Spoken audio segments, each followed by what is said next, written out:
Breaking news on SportsCenter this morning, the Spurs and Raptors made it a blockbuster night, finalizing a deal that would send Kawhi Leonard to Toronto for a package including DeMar DeRozan. That, according to ESPN's Adrian Wojnarowski and Chris Haynes, who also report neither player is expressing enthusiasm for this trade.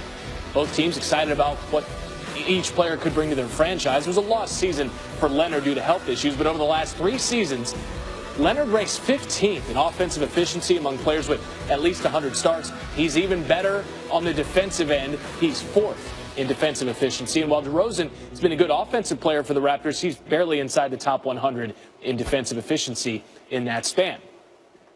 Our NBA front office insider Bobby Marks joins us now on SportsCenter AM. And Bobby, you tweeted earlier this morning, like early, that this deal is like high-risk poker, but you like it for Toronto anyway. Why is that? Well, I think from the risk side, Randy, is that you are getting a Kawhi Leonard who is on a 1-year contract, is on an expiring contract. He will not sign an extension in Toronto. So you are dealing him almost like a 1-year rental where you are going to have to in-house recruit him for the year, similar to Oklahoma City and Paul George. But when I look at it for Toronto, a team that's been to the playoffs 5 years in a row, has not gone past the Eastern Conference Finals, your window to win is right now with this group. And if you can get a top 4 player and Leonard, you go out and do it, even with the risk of him not being there in 2019. Okay, but let's talk about the financial impact for 2019. How could this help or hurt Toronto money-wise in the long run? Well, when they signed Kyle Lowry and Serge Ibaka last summer, they did it to short-term contracts. Basically, they aligned themselves with DeRozan. They will still be over the cap next year in 2019 if Leonard does leave to a team like possibly the Lakers. Where it does get interesting is in 2020, and I think Masai Ujiri has embraced a rebuild if Leonard does walk. The only player on the books that year will be Norman Powell. So without Leonard, we will be looking at a full rebuild in Toronto in 2020. You mentioned Raptors president Masai Ujiri. If you're dealing with a guy in Kawhi Leonard who missed so much of last season with a team with which he has won an NBA Finals, how do you still go along with this deal considering his lack of enthusiasm to come play in Toronto? You make the trade, and now you recruit him for the whole year like Sam Presti did with Paul George. I know there is the concern with the injury. He only played 9 games last year, but it is rare when an all-NBA player like a Kawhi Leonard becomes available on the trade market here. Here is a man in Masai Ujiri has full confidence in himself to go out and make a deal that many general managers really would not do right now. All right, ESPN NBA front office insider Bobby Marks with the Insight Force. Bobby, we appreciate it. Kawhi Leonard. The Spurs have agreed to trade Kawhi and Danny Green to the Toronto Raptors for DeMar DeRozan, Jakob Poeltl, and a protected 2019 first-round pick, according to our colleague Adrian Wojnarowski. Kawhi has reportedly made it clear that he has no desire to play in Toronto. So, Bo, how should Kawhi be feeling today after finally getting moved out of the place he didn't want to be? I mean, it all depends on what you mean by should, right? What does he think is going to happen? I don't understand how, they don't seem to understand how this works. The team has your rights. If you're still under the contract, you don't want to go play for Toronto. I get that. That's what the option is. That's where there is for you to play. And I feel like Toronto kind of needs better PR because Toronto is dope. Yes. Dope. And this dude has demonstrated that he's willing to leave money on the table. Go ahead and pay a little extra tax and go live that Toronto life. The way Kawhi Leonard should be feeling, of course, remains a mystery to us because we've mostly heard from his uncle via proxies and or his agent, who's his own complicated tale in this through another proxy potentially. But he should feel like he did, on the one hand, get one-upped by Greg Popovich. If you were thinking that you were going to use your leverage and your threat to not play to get to LA, Greg Popovich had other ideas for you. You got to tip your cap to him on that. But the second thing is, he is going to a great city, and he also has a better chance of making the NBA Finals now. He's going to That's a better the upside. Yeah, I mean, this isn't bad for right now. If you want to go to the Lakers at the end of the season, that's fine. What I don't have any indication of, where is he willing to camp out for a year?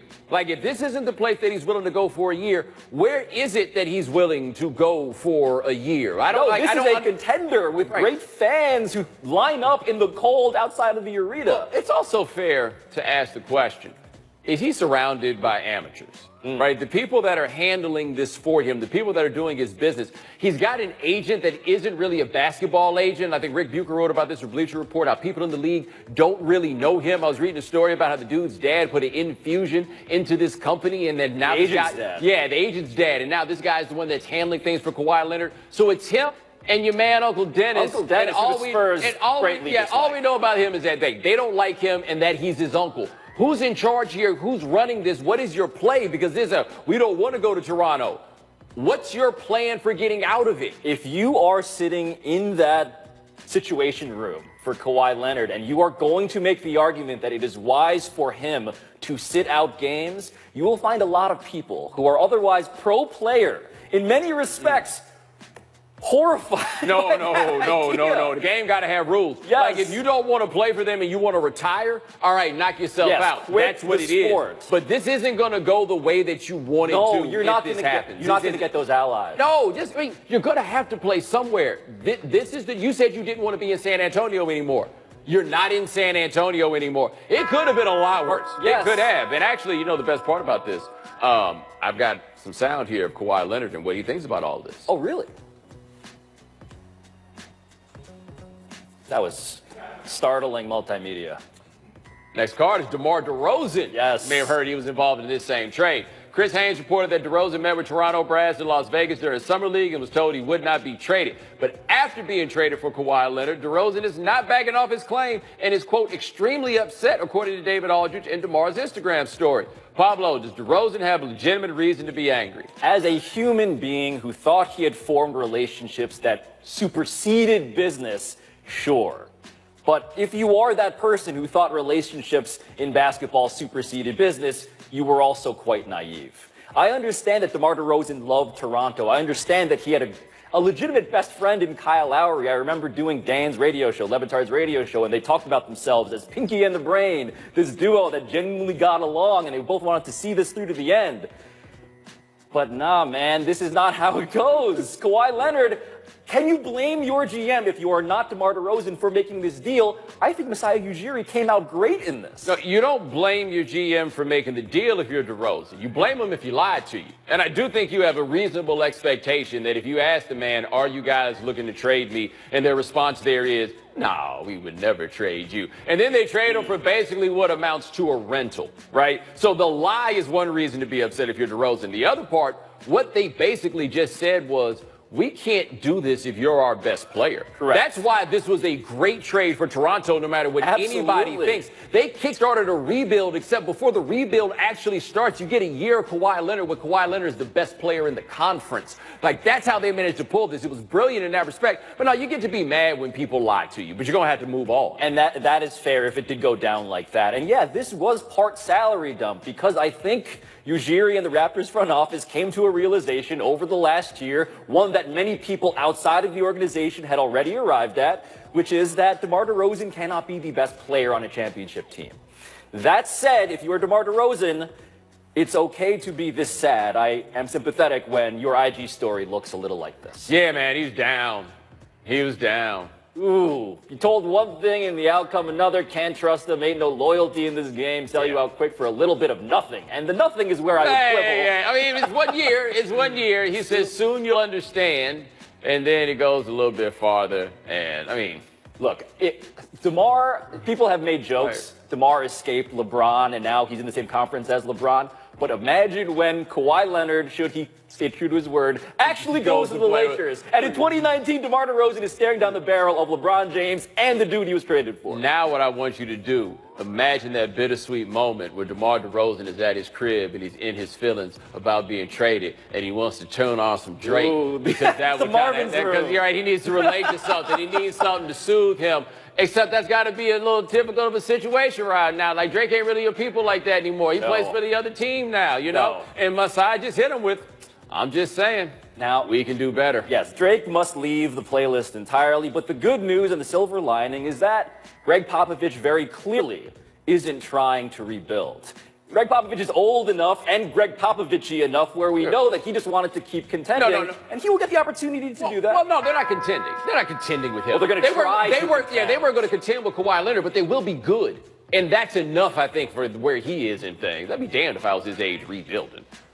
The day after baseball's All-Star game, traditionally, one of the quietest on the sports calendar. Today, not so much. Not so much. A 4 a.m. flurry of activity in the newsroom. That's what we had. Let's get right to the breaking news. And for that, we bring in our NBA insider, Adrian Wojnarowski. Woj, tell us what you know about Kawhi Leonard at this hour. David, Toronto is finalizing a deal with San Antonio to acquire Kawhi Leonard. DeMar DeRozan and more would go from Toronto to the Spurs, but both Leonard and DeRozan have been made aware that a deal is likely imminent, and the sides will try to finalize an agreement here later this morning. Yeah, Woj, that's what I was going to go to. How close are there any hurdles in the way to getting this done? DeRozan is the key element going back from Toronto to the Spurs. Both Chris Haynes and I, in reporting the story, were told that the deal is close and that there's an expectation that they'll get done later today. DeRozan, late last night, was made aware of the deal, and he has started to tell teammates and those close to him that he expects he's on his way to San Antonio. Woj, Kawhi has let it be known he's not welcoming the deal. He wants to play for the Lakers. We know that. He's got a year left on his contract. What's the rationale for the Raptors making this deal? Masai Ujiri, their president of basketball operations, this is a move that takes some courage because he has no expectation that he can re-sign Leonard. He will have a season to try and sell him on Toronto. He is trading away potentially, a second-team All-NBA player in DeMar DeRozan, who had his best year in the NBA, for, really one of the preeminent talents in all of the league, who played only 9 games last season with a quad injury, and who has made it clear that he wants to be in Los Angeles, that he will sign there in free agency next summer. It's a somewhat similar situation to what Oklahoma City did with Paul George last year. They were able to sell George on Oklahoma City, never let him even get a meeting with the Lakers in free agency. But this is a sizable gamble, and what it would do if they lose him in free agency, if the deal goes through and they lose Kawhi Leonard to L.A. or somewhere else in free agency next summer, it would expedite a rebuild in Toronto. But this is this conversation that's gone on for like 10 days to 2 weeks pretty seriously between the Raptors and Spurs, and they're going to try to culminate that later this morning with an agreement in principle. All right, later this morning, we'll continue to monitor it all day here on SportsCenter. Woj giving us the very latest as we close in on a Kawhi Leonard deal to the Raptors. Rachel Nichols provided us with the screenshots of DeRozan's Instagram story. He starts with, "Be told one thing and the outcome another. Can't trust him. Ain't no loyalty in this game. Sell you out quick for a little bit of nothing." He continues with, "Soon you'll understand." And then finally, "Don't disturb." So DeMar DeRozan making his feelings known very clearly there in that Instagram post. Brian Windhorst is going to begin deconstructing this. Is anybody happy in this trade? Bob, we're going to have to wait probably a year or so to really know if there's a winner or loser here, because this is one of the more bizarre star trades I've seen in the last 15 years covering the NBA, because we don't know about Kawhi Leonard's health. That's a really important factor here. Is he going to be the same player he was 2 years ago when he may have been able to lead an upset of the Warriors in the playoffs? Or is he going to be diminished somewhat? Will he stay in Toronto? Will DeMar DeRozan be a good fit and continue the Spurs level of competitiveness? This is going to be one that's going to be difficult to call today. Yeah. What I will say is this. The Raptors got a really good discount here, and they leveraged this trade, and they got a way to find a way to accept this risk. And this could elevate them to the top team in the Eastern Conference. They are really good if Kawhi Leonard is himself. Now you talk about himself. You would think, though, the Raptors, certainly there was a physical involved, I would think, and it was a rigorous one. So you still think there may be a question here? There hasn't been a physical yet. No. Kawhi Leonard has 48 hours, I believe, to report. But then he potentially could, have that extended. It's possible, Bob, that the Raptors would waive the physical here because they are really interested in just getting Kawhi on their roster, even if that means taking a gamble. That is the next layer of this trade. We think it's done. They had a conversation and cleared it with the league today. The teams put out press releases. Greg Popovich is having a press conference. But we're not 100% sure this is going to go through. But obviously the Raptors have had to vet this. They knew that there's a possibility that Kawhi may not show up right away. All right, this is bizarro world, to say the least, Wendy. All right, it even gets stranger. Let's put up on the screen the goodbye relative tweets that the Spurs put out for Danny Green. In the same time, they were also saying thank you to Kawhi Leonard. And the conspiracy theorists on the internet, and Lord knows there are a few dozen of those out there on their sofa. And look at that big font for Danny Green. Look at that tiny little font for Kawhi Leonard. And Tom Haberstroh points out on Twitter that the official release from the Spurs omits Kawhi's finals MVP, his All-Star appearances, Defensive Player of the Year, his 2014 ring. Everyone is saying, boy, the Spurs are just brushing him to the side. Yeah, there's no love lost here. This was a really bad breakup. I think the Spurs handled this with some level of maturity. I've seen it go worse. Let's go back to 2010 with Dan Gilbert as being the Class A example of that. But this was no love lost here, not only between the Spurs and front office and Kawhi Leonard, but his own teammates. And that's why we all knew that this eventually was going to happen, whether it was going to happen today or in August or in September, that Kawhi and the Spurs were done. And this is not something that happened in San Antonio before. They have been immune from this. And how they handle this is really going to affect them as a franchise. They have elected, Bob, to trade for a player who can help them maintain some level of competitiveness. They elected not to wait for prospect players. That is a bit of a controversial decision. Some other people in this situation would have gone for more younger players and more draft picks. So we'll see. This is not part of the Spurs book. They've written many chapters. There's a gospel out there. This is outside their normal operation. So the book of intrigue is only in the second or third chapter, and we don't even know if there's, well, you say no physical. We're waiting to see, is it official? Well, yeah, we think so. Brian Windhorst, thanks as always. And now, going yard for the books.